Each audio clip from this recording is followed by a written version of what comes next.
안녕하세요. 이정입니다. 자, 오늘 이 시간은요. SKCT 5일 특강 3일차로 넘어가 봅니다. 3일차는요. 유형 분석입니다. 유형으로 나누어서요. 유형에 해당하는 대표 문제 풀어봄으로써 언어 부분의 유형 분석을 마무리해 보려고 합니다. 언어 대표 유형이고요. 저희는 유형 1 배열하기부터 함께 들어가 보도록 하죠. 자, 배열하기는요. 여러분들 보시면 아시겠지만 주어진 복이 있고요. 그에 해당하는 가나 다 단락을요 어때요? 순서 내용 잘 이어지도록 순서 바로 잡아라 라고 할 수 있습니다. 그래 내용과 흐름 잘 파악할 수 있는지 평가하는 유형입니다. 문단 순서 배열에서 가장 중요한 것은 바로 무엇이냐면요. 여러분 나와 있죠? 지시어, 접속어입니다. 자, 문장의 순서를 바로 잡아야 되다 보니까요. 먼저 주어진 문장의 내용이 어떤 내용으로 끝나고 있는지 내용의 흐름 파악하셔야 되고요. 다음에 첫 번째로 올 수 있는 지시어들, 접속어들 무엇이 있는지 파악하신 다음에 어떻게 내용이 이어지는지 그 다음 내용까지 파악하시면 될 것 같습니다. 자, 그러면 주어진 제시된 단락 한번 먼저 읽어보면 한국 농업이 나아갈 방향과 향후 과제에 대한 논란이 분분하다. 개방화와 국내 시장 한계를 감안해 농종 목표를 재정립해야 한다거나 소득 증대와 복지 정책 중점 추진, 유통 개선, 친환경 농업 육성, 전문 인력 양성을 강조하기도 한다. 부분적으로 일리가 있으나 시대 상황과 맞는가, 단기간에 실천 가능한가, 입체적으로 분석했는가에 하는 점에서 보면 회의가 든다라는 겁니다. 이렇게 긍정적이지만 이것들이 어때요? 가능한지 의문이 든다라는 겁니다. 그러면 내용은요, 맞습니다. 부정적인 내용이 나올 수도 있고요. 이러한 문제점이 한번 제기되는 내용일 수도 있습니다. 그런 내용 중심으로 가부터 함께 보면요.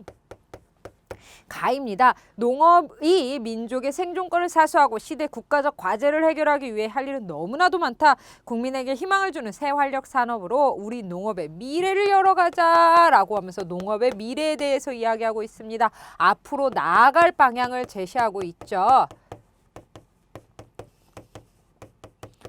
나아갈 방향에 대해서 이야기하고 있습니다. 이러한 분위기는요. 글 마무리에 해당이 됩니다. 그 다음에 나 볼게요.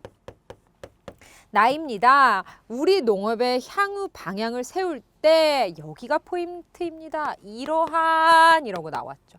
이러한 유럽 선진국의 정책을 상당 부분 벤치마킹할 필요가 있다라고 했습니다. 그리고 유럽의 사례들을 어떻게 하자? 벤치마킹하자라고 하고 있습니다. 벤치마킹. 그렇다면 앞에는 어떤 내용이 나와야 되냐면 이러한에 해당하는 유럽의 사례들이 나와야 됩니다. 어떤 사례요? 유럽의 성공한 사례. 유럽의 사례들이 나와야 된다고 했는데 가는 그에 대한 내용이 아닙니다. 다가 과연 유럽의 성공 사례에 대한 내용인지 한번 볼까요? 유럽 경제는 침체되고 있으나 농식품 소비는 활기를 띠고 있다. 최근 유럽 젊은이들은 기성세대와 달리 한국 등 아시아 식품에 대한 호기심이 많아 소비가 크게 늘어난 점이 인상적이다. 특히 네덜란드는 농지 면적이 우리나라와 비슷하고 기후나 토양 조건은 불리하지만 농식품 수출이 820억 달러에 이르는 등 성공적 정책을 추진하고 있다라고 하면서 유럽의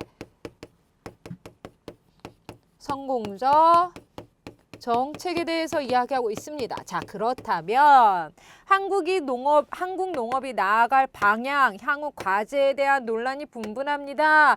국내 시장 한계를 감안해 농종 목표 재정립해야 됩니다. 부분적으로 일리가 있으나 시대 상황에 맞는지 회의가 든다라고 했습니다. 이 다음은 맞습니다. 바로 유럽에서는 어떻게 하고 있냐면요. 이렇게 하고 있습니다. 우리나라도 유럽을 벤치마킹할 필요가 있다라고 합니다. 그래서 마지막으로 우리가 우리 농업이 미래에 나아갈 방향을 제시해 주면 될 것 같습니다.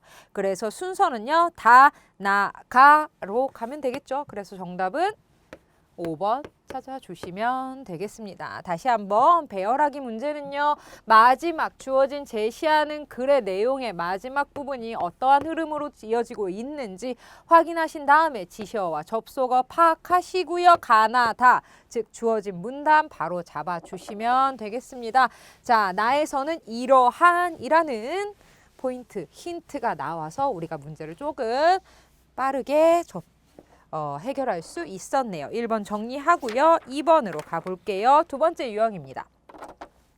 두 번째 유형은요. 1번 유형과 비슷하면서도 조금 다른 것이 보기의 위치를 찾아주는 겁니다. 보기 뒤에 나오는 것이 아니라 보기의 위치를 가나다라 마바 이렇게 나와 있는 보기 중에서 위치를 찾아주는 건데요. 그러려면 그렇죠. 보기의 내용을 읽어보면서 앞뒤에 과연 어떤 내용이 나와야 되는지를 짐작한 후에 다시 본문으로 들어가 보도록 하죠. 비유에 말하자면 이라고 되어 있습니다. 어떤 상황을 비유하려고 합니다. 그러면 앞에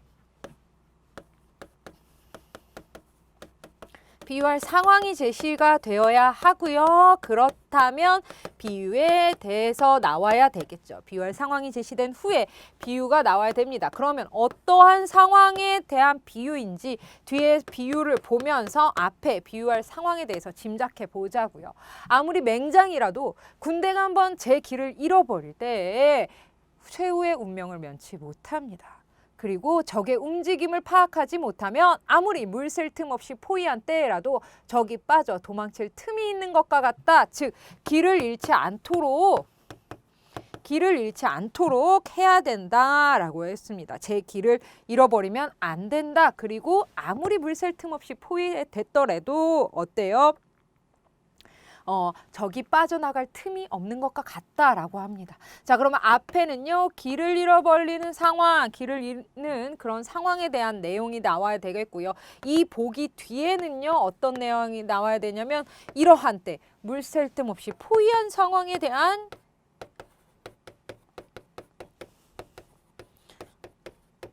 이러한 연결 흐름이 이어져야 된다는 걸 우리 짐작할 수 있습니다. 자, 그러면 다시 글로 넘어가 볼게요.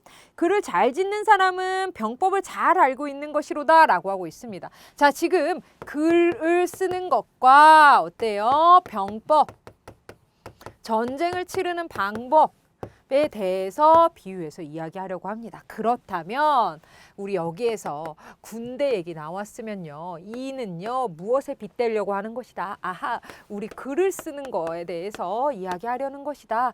자, 비유를 했습니다. 글 쓰는 것 이런 상황을 비유해서 얘기할 게 무엇으로? 병법으로. 즉 맹장이라 하더라도 군대가 길을 잃어버리면 어때요? 빠져나갈 수 없어. 운명을 변치 못해. 즉 길을 잃는 것과 무엇? 글을 쓰는 것에서의 길을 잃는 방법을 길을 잃는 상황에 대해서 이야기한 다음에 이를 비유했을 가능성이 가장 크다라는 거 우리 짐작할 수 있습니다. 한번 볼까요? 글자는 말하자면 군사요. 뜻은 말하자면 장수에 해당한다. 제목은 적국이요. 증거로 삼을 지식은 전장의 보루와 같다. 즉 여기까지는 어때요? 하나하나 글 쓰는 것과 병법과 비교해서 무엇인지 지금 이야기해주고 나가고 있습니다.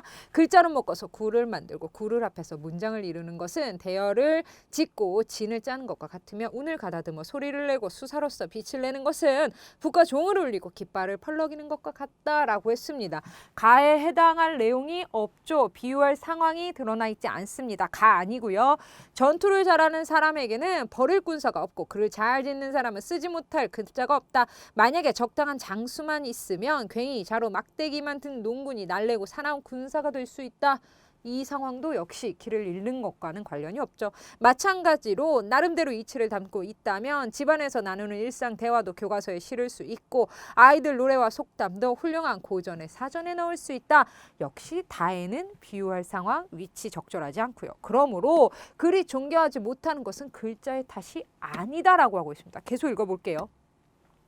글 지을 줄 모르는 사람이 속으로 아무런 유량도 없이 갑자기 글 제목을 만났다고 하자 겁결에 산 위의 풀과 나무의 지뢰에 걸려 넘어지듯 눈앞에 붓과 먹이 다 결단나고 머릿속에 기억하고 외우던 문자조차 쓸모없이 흩어져서 남는 것이 없으리라. 갑자기 제목을 딱 만난다면 그렇게 되겠네요. 글을 짓는 사람은 그래서 걱정은 언제나 제 풀의 갈팡질팡. 여기 포인트입니다. 길을 잃고 요령을 잡지 못하는 데 있다라고 되어 있습니다. 길을 잃는다는 표현이 나왔습니다. 라 내용 한번 볼까요? 길을 잃어버리고 나면 어때요? 계속해서 길을 잃는다는 얘기하고 있네요. 한 글자도 어떻게 쓸 줄 모른 채 더디고 까다로움만을 고되게 여기고 글의 전체 핵심을 잡히지 못하면 겹겹으로 꼼꼼히 쌓아놓고도 글을 허술하게 된다. 꼼꼼히 쌓아놓는다. 포위한다. 그 다음에 길을 잃어버린다. 이 두 가지가 방금에 나와 있었네요. 그러면 이렇게 글을 잘 쓰지 못한다는 것은 글 전체가 핵심을 잡지 못한다는 것이고 더디고 까다로운 말을 여기게 된다는 것이고 전체적으로는 글이 허술하게 된다. 이를 비유해 말하자면 이라는 이 부분이 가장 적절하겠네요. 그래서 마의 위치가 적절합니다. 비유에 말하자면 아무리 맹장이라도 군대가 제 길을 잃어버릴 때 최후의 운명을 면치 못하며 위에 나와 있죠. 글을 잃어버리고 나면 이라고 되어 있죠. 길을 잃어버리고 나면 그 다음에 꼼꼼히 둘러싸놓고도 글이 허술하게 된다. 저기 빠져나갈 도망칠 틈이 있는 것과 같다 라고 할 수 있다라는 것입니다. 자, 이 글에서는요. 이 비유할 상황이요. 어때요? 이 두 가지가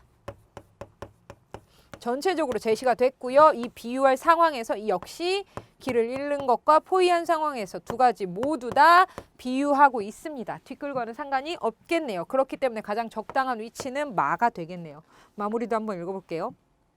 한마디에 말만 가지고도 요점을 찌르며 나아가면 마치 적의 아성으로 감쪽같이 쳐들어가는 격이요. 한 구절에 말만 가지고도 핵심을 끌어낸다면 마치 적의 힘이 닿을 때를 기다렸다가 드디어 그 진지를 함락시키는 것과 같다. 글 짓는 묘리는 이와 같아야 최상이라 할 수 있다라고 하고 있습니다. 지금 글을 짓는 것과 병법과 비교해 나가면서 비유해 나가면서 이야기를 이끌어 나가고 있습니다. 가나 다 라의 위치에서는요. 이 부분의 합비 모두 다 아우를 수 없는 내용이었지만 마 부분에서는요. 두 가지를 모두 얘기하고 있고요. 이 글 뒤에서는 어때요?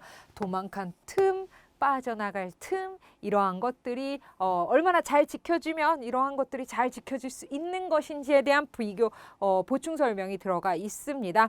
한마디의 말만 가지고도 그 다음에 한 구절의 말만 가지고도 이러한 것들이 가능하다라는 이야기로 마무리 짓고 있습니다. 그래서 이번 문제는요. 적절한 위치는 5번 찾아주시면 되겠습니다. 그 다음 빈칸 추론 들어가 보도록 하죠. 빈칸 추론 유형 세 번째 유형인데요. 저는요. 3-1번 문제만 함께 풀어보려고 합니다. 자, 가나 다 아니라 기억, 니은, 디귿 나와 있죠. 자, 이렇게 기억, 니은, 디귿 나와 있는데 이러한 것들이 어느 위치에 파악해야 되는지 어느 위치에 끼어 들어가야 되는지 그것이 맞는지 파악하려면 기억, 니은, 디귿에 어떤 지시어나 접속어는 없는지 특별한 접속어, 특별한 지시어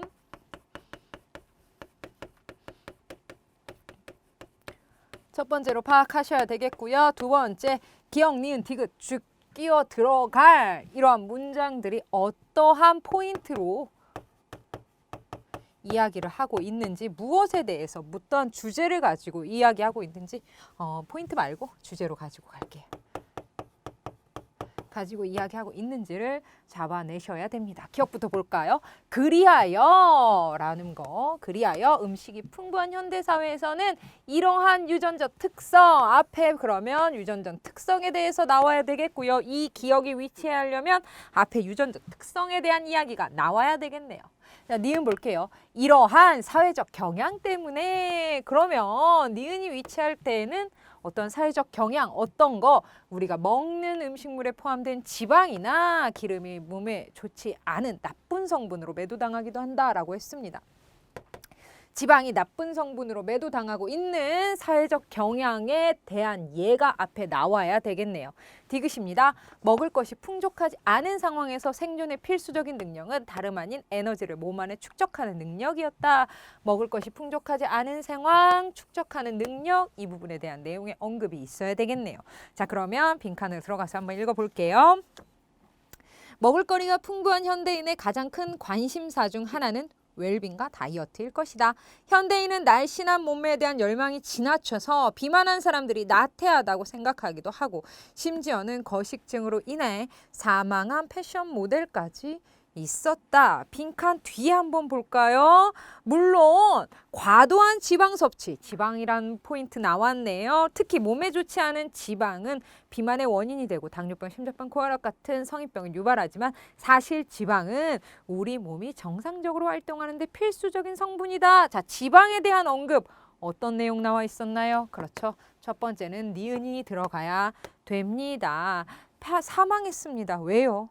지방을 거식증으로 인해서 사망했대요. 즉 지방은 나쁜 거야 라는 이런 사회적인 경향 때문에 결국 이런 끔찍한 일이 있었고요. 이러한 것으로 나쁜 성분으로 매도당했고 그 뒤로는 비만의 원인이 된다. 그러나 정상적으로 활동하는데 필수적인 성분이다라는 내용이 니은이 가장 먼저 나와야 됩니다. 그 다음 볼게요. 사실 비만과 다이어트의 문제는 찰스 다윈의 진화론과 밀접한 관련이 있다. 쭉쭉쭉 내려가서요. 세 번째 줄 더 내려갑니다. 자연 선택이란 주위 환경에 따라 생존하기에 적합한 성질 또는 기능을 가진 종들이 그렇지 못한 종들보다 더 잘 살아남게 되어 자손을 남기게 된다는 개념이다. 약 100년 전만 해도 우리나라를 비롯한 전 세계 대부분 국가는 식량이 그리 풍족하지 않았다. 실제로 수십만 년 지속된 인류의 역사에서 인간이 매일 끼니를 걱정하지 않고 살게 된 것은 최근 수십 년의 일이다 라고 되어 있습니다.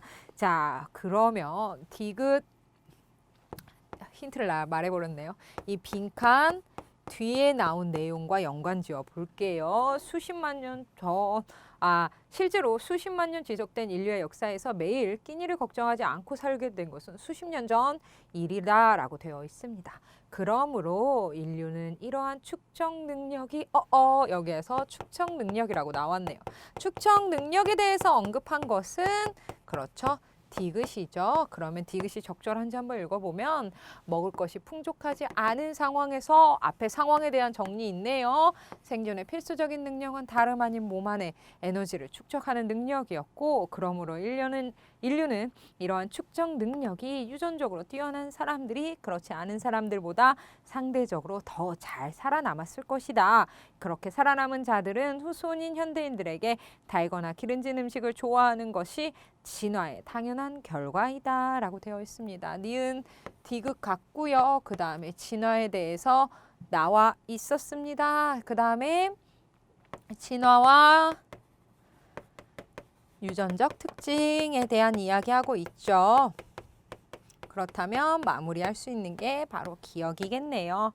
그래서 기억, 그리하여 음식이 풍부한 현대사회에는 이러한 유전적 특성은 단점으로 사용됐고요. 지방이 풍부한 음식을 찾는 경향은 지나치게 지방을 축적하게 했고 결국 부작용으로 이어졌다라는 순서로 가야 되겠네요. 그래서 니은, 디귿, 기억이라고 순서 바로 잡아주시면 3번으로 가시면 되겠습니다. 자, 다시 한번 정리하자면 빈칸에 들어갈 거 이렇게 기억, 니은, 디귿 2개 이상의 문장이 나왔을 때는 제시된 글들이 지시어나 접속어는 어떠한 특별한 것들이 없는지 그리고 이 문장에서요 어떠한 주제 혹은 소재까지도 알려드릴게요. 소재 어떤 것들로 이야기거리로 이야기 흐름이 이어나가지고 있는지를 보면 앞뒤의 문장 우리가 어떻게 끼워 넣어야 되는지 빠르게 확인할 수 있겠죠. 유형 3번까지 확인했고요. 그 다음 유형 4-2로 갑니다. 유형 4는요. 사실적 독해입니다. 다음 그래서 알 수 있는 것 없는 것 찾아라 라고 했습니다. 자, 물론 다양한 방법들이 있지만 이렇게 알 수 있는 것을 찾아라 라는 유형 즉 사실적 독해에 대한 문제 유형이 나오면 어떻게 하는 것이 가장 좋으냐? 첫 번째 주어진 보기를 확인합니다. 보기를 확인할 때 어떤 내용의 보기에서 어떤 내용을 가지고 이야기하고 있는지 중심 소재라고 할게요. 이야기거리 체크해 주시면 됩니다. 그래서 두 번째 다시 주어진 글 독해를 하면서 독해하면서 내용을 확인하는 순서로 가시면 될 것 같습니다. 자, 그럼 하나하나 볼게요. 김치를 담글 때 넣는 풀은 효모에 의해 효소로 바뀐다라고 했네요. 김치 담글 때 넣는 풀에 대한 설명 나왔을 때 1번 눈여겨봐 주시고요. 강한 산성 조건에서도 생존할 수 있는 혐기성 세균이 있다라고 했습니다. 강한 산성, 김치 국물의 시큼한 맛은 호기성 세균, 시큼한 맛. 제가 지금 이렇게 포인트를 잡는 건 맞았다 틀렸다가 아닙니다. 이 부분에 대한 설명이 나왔을 때 이 부분을 다시 보기 위함이라는 거 말씀드릴게요.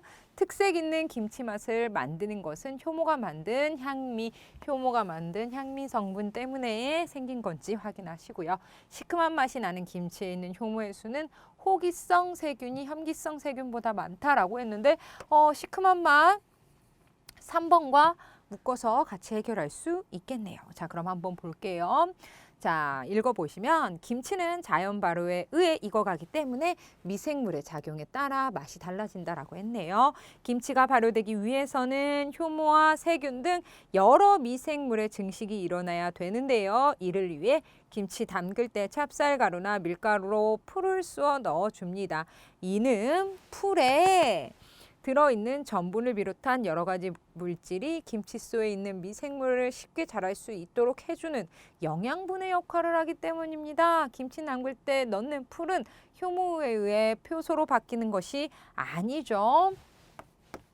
김치소에서 자랄 수 있는 미생물에게 최적의 장소를 제공하고요. 영양분 역할을 하기 때문이다 라고 했겠네요.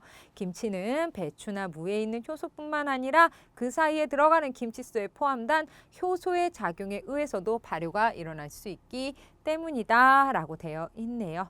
그렇기 때문에 1번 정리해 주시고요. 그 다음 볼게요. 김치의 발효 과정에 관여하는 미생물에는 여러 종류의 효모 있고요. 호기성 세균 그리고 유산균 포함한 혐기성 세균이 있습니다. 갓 담근 김치의 발효가 시작될 때 호기성 세균, 혐기성 세균 두드러지게 증가하지만 김치가 익어갈수록 어때요? 호기성 세균의 수는 점점 줄어들고요. 나중에는 그 수가 완만하게 증가하는 효모 수와 거의 비슷해집니다. 그러나 혐기성 세균의 수는 김치가 익어갈수록 증가합니다.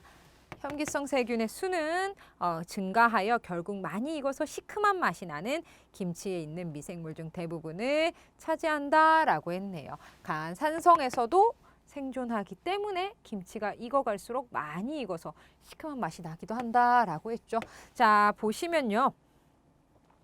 김치가 익어갈수록 호기성 세균의 수는 점점 줄어들고요. 나중에는 그 수가 완만하게 증가하는 효모의 수와 거의 비슷해집니다. 호기성과 효모의 수가 거의 비슷해집니다. 그러나 혐기성 세균의 수는 김치가 익어갈수록 증가합니다. 결국 많이 익어서 시큼한 맛이 나는 김치에 있는 미생물 중 대부분을 차지한다라고 하겠습니다. 계속해서 볼게요. 이 후에도 계속해서 설명이 되고 있기 때문이죠. 김치를 익히는데 관여하는 균은 매우 높은 산성 환경에서도 잘 살 수 있는 유산균이 그 예이다라고 되어 있네요. 계속 보죠. 김치를 익히는 데 관여하는 세균과 유산균뿐만 아니라 김치의 발효 초기에 증식하는 호기성 세균도 독특한 김치 맛을 내는데 관여합니다. 그 다음 도움을 줍니다. 김치에 들어있는 효모는 세균보다 그 수가 훨씬 적지만 여러 종류의 효소를 가지고 있어 김치 안에 있는 여러 종류의 탄수화물을 분해할 수 있습니다. 또한 김치를 발효시키는 유산균은 당을 분해 시큼한 맛이 나는 젖산을 생성하는데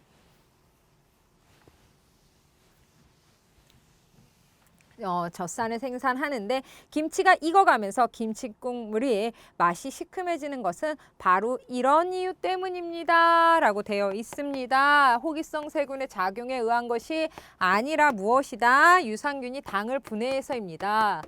유산균, 당을 분해해서 시큼한 맛이 난다. 그리고 김치를 담글 때 넣는 풀은 효모에 의해 효소로 바뀌는 것이 아니다라고 했죠. 그러한 내용은 없었습니다. 다만 풀에 들어있는 전분 비롯한 여러 가지 물질이 김치소에 있는 미생물을 쉽게 자랄 수 있게 해주고 영양분 역할을 해주고요. 김치소에 포함된 효소 작용에 의해서도 발효가 일어나기 때문이죠. 그래서 이 부분은 효모에 의해 효소로 바뀌는 건 아닙니다. 계속해서 볼게요.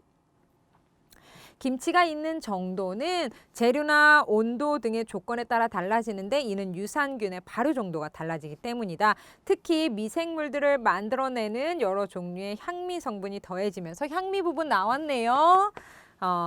특색 있는 김치 맛이 만들어준다라고 했네요. 미생물들이 만들어낸다라고 했지 효모가 만들어내는 것이 아니죠. 이 부분 체크해 주시고요. 그 다음 시큼한 맛이 나는 김치에 있는 효모의 수는 호기성 세균이나 현기성 세균보다 훨씬 많지 않죠. 처음에는요 어때요? 호기성, 현기성이 많아지지만 나중에는 어때요? 호기성 세균이 줄어들어서 효모와 호기성 세균은 비슷한 수준이고요. 현기성 세균은 어때요? 훨씬 많아진다라고 했죠. 그리고 이 현기성 세균은 즉 시큼한 맛이 난다라는 것은 강한 산성이기 때문에 어때요? 현기성 세균이 살 수 있다라는 것 또한 설명이 됩니다. 그래서 정답은 2번 찾아주시고요. 5번도 현기성 세균의 수가 대부분이다라고 알고 있어 주시면 되겠습니다. 시큼한 맛이 난다라는 것은 처음에 김치를 담았을 때는 호기성과 현기성이 많아진다라고 했죠. 많다라고 했죠. 근데 점점 익어가면서요. 어때요? 호기성 세균이 점차 들었고요. 이 양이요. 어때요? 효모와 비슷해집니다. 그리고 점차 익어가면서 시큼한 맛을 내게 되고요. 시큼한 맛을 낸다라는 건 산성으로 돼가는 거고요.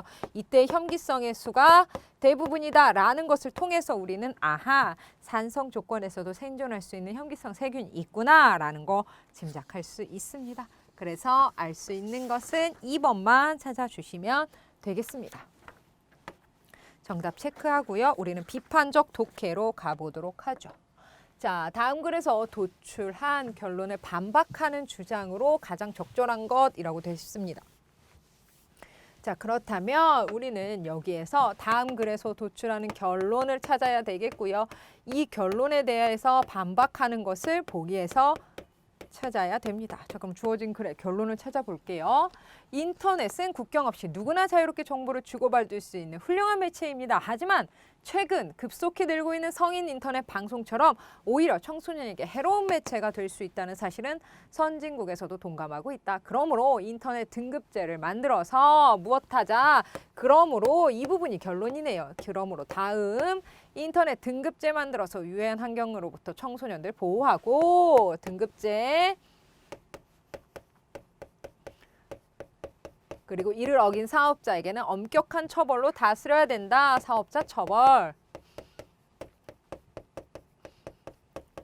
자, 이 결론에 대해서 이제 반박해 보도록 하죠. 인터넷 등급제를 만들어 규제를 하는 것도 완전한 방법은 아니기 때문에 유해한 인터넷 내용에는 원천적으로 접속할 수 없는 조치를 취하자라고 했는데 이 주장에 대한 결론으로는 해당이 되지 않습니다. 적합하지 않아요. 그 이유는요. 오히려 같은 결을 하고 있죠. 이것에 대해서 어때요? 추가하고 있는 느낌입니다. 내용을 추가하는 내용이었죠. 인터넷 등급제는 정보에 대한 책임을 일방적으로 사업자에게만 지우는 조치로 어때요? 사업자 처벌하자는 것에 대한 반박이고요. 잘못하면 표현의 자유, 알 권리 침해할 수 있다. 등급제를 시행하면 그렇죠. 자유와 표현의 자유, 알 권리 침해할 수 있겠죠. 그래서 우선 두 가지에 대한 적절한 반박 맞습니다. 인터넷 등급제는 미니스커트나 장발 규제와 관한 구태연한 조치이다라고 했는데요. 이는요. 등급제에 대한 이야기만 해당하고요. 청소년들 스스로가 정보의 유해를 가릴 수 있는 식견을 마련할 수 있도록 가능한 많은 정보를 접해야 된다. 그러므로 인터넷 등급제는 좋은 방법이 아니다. 역시 등급제에 대한 이야기만 하고 있고요. 인터넷 등급제는 IT 강국으로서의 대한민국의 입지를 위축시킬 수 있으므로 실행하지 않는 것이 좋다라고 했는데 역시 이도 적절하지 않습니다. 충분하지 않죠. 그래서 충분한 반박은 2번만 해당합니다. 그래서 유형 5까지 확인했고요. 자, 유형 6은요. 우리가 가장 많이 접해봤을 수 있는 추론하기입니다. 자, 다음 글 중에서 기억의 내용으로 가장 적절한 것이라고 되어 있습니다. 자, 그러면 기억을 봤더니요. 물음이라고 되어 있네요. 자, 한번 볼까요? 오늘날 유전과학자들은 유전자의 발현에 관한 물음에 관심을 갖고 있습니다. 유전자의 발현입니다. 그러면 유전자의 발현에 대한 어떤 물음인가를 묻고 있는 거죠. 자, 그럼 이 글을 전체를 읽고 어떤 물음인가를 우리가 추측해 보면 됩니다. 오늘날 유전과학자들은 유전자의 발현에 대한 물음에 관심을 갖고 있다. 맥길 대학의 연구팀은요, 이 물음에 답하려고 연구를 수행했는데 어미쥐가 새끼를 핥아주는 성향에는 편차가 있다. 어떤 어미쥐는 다른 어미보다 더 많이 핥아주고요. 그러면 그룹을 마련해 볼까요? 이렇게 해가지고요. 여기 A그룹이고요. 여기가 B그룹이라고 했을 때 A그룹은요. 더 많이 핥아주었습니다. 많이 핥아주었습니다. 많이 사랑을 주었죠. 많이 핥아주는 어미가 돌본 새끼들은 인색하게 아니고 인색하게 핥아주는 어미가 돌본 새끼들보다 외부 스트레스에 무디게 반응했습니다. 많이 핥아주고 많이 사랑 줬다라는 거, 많이 관심을 줬더니요. 스트레스 덜 받았습니다. 스트레스에 무딤.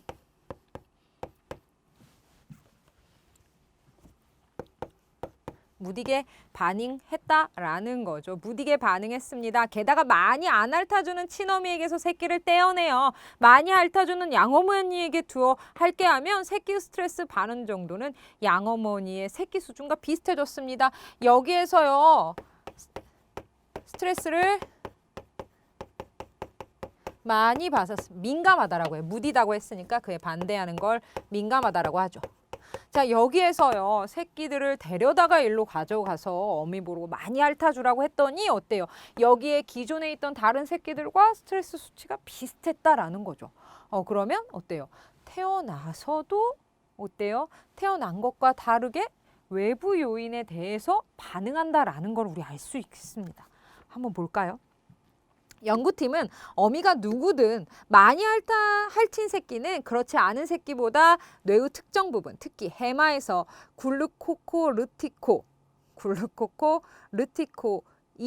글루코코르티코이드 수용체들, 즉 GR, 드디어 쉬운 말이 나왔네요. GR 나왔습니다. GR들이 더 많이 생겨났다라는 것을 발견했습니다. 많이 핥은 새끼는 어때요? GR 수치가 크다라고 되어 있네요. 이렇게 생긴 GR수는요. 성체가 되어도 크게 바뀌지 않았습니다. GR수는 GR 유전자의 발현에 달려 있는데요. 이 G들은 GR 유전자에는 차이가 없습니다. 유전자, 가지고 태어나는 것에는 큰 차이가 없지만 그 발현, 얼마나 많이 발현되는지에 대해서는 차이가 있을 수 있습니다. 이 발현을 촉진하는 인자 중 하나가 NGF 단백질인데요.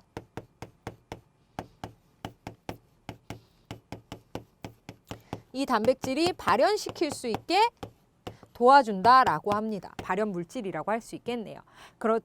NGF 단백질인데 많이 핥힌 새끼는 그렇지 못한 새끼에 비해 NGF 수치가 더 높다. 스트레스 반응 정도는 코르티솔 민감성에 따라 결정되는데 GR이 많으면 코르티솔 민감성이 낮아지게 하는 되먹임 회로가 강화된다. 이 때문에 똑같은 스트레스를 받아도 많이 핥힌 새끼는 그렇지 않은 새끼보다 무디게 반응한다 라고 되어 있습니다. 그럼 이 실험 왜 했을까? 과연 유전적으로 발현하는 것에는 어떤 후천적인 영향이 있을까라는 걸 우리가 검사해보고 테스트해보고 알아보기 위해서 이 실험을 한 것 같아요. 왜 그러냐면 가지고 태어나는 것은 같습니다. 수치의 GR의 개수의 차이, 양의 차이는 없었지만 어때요? 많이 핥힌 새끼들이 더 GR 수치가 높았고요. GR 수치가 높았다라는 것은 GR 수치가 높게 했다는 건 NGF 단백질이 발현을 도와주는데 이 단백질이 많이 생겼다라는 것으로 후천적으로 어미의 행동에 영향을 받는다. 즉 사랑을 많이 받으면 스트레스가 무디다. 쉽게 말해서 그렇다라는 거죠. 자, 그러면 어떤 질문에 대해서 이러한 실험들을 했을까요? 어떤 질문에 대해서 우리 대답을 하기 위해서 이 실험을 했을까요? 라고 묻는 것입니다. 크리스탈 유전자는 어떻게 발현되는가? 유전자는 어떻게 발현하여 단백질을 만드는가? 이건 아니죠. 이미 그리고 알고 있죠. 핥아주는 성향의 유전자는 어떻게 발현되는가? 후천 요소가 즉 많이 사랑을 주는 것과 유전자의 발현에 영향을 미칠 수 있는가? 제가 봤을 때 그렇죠.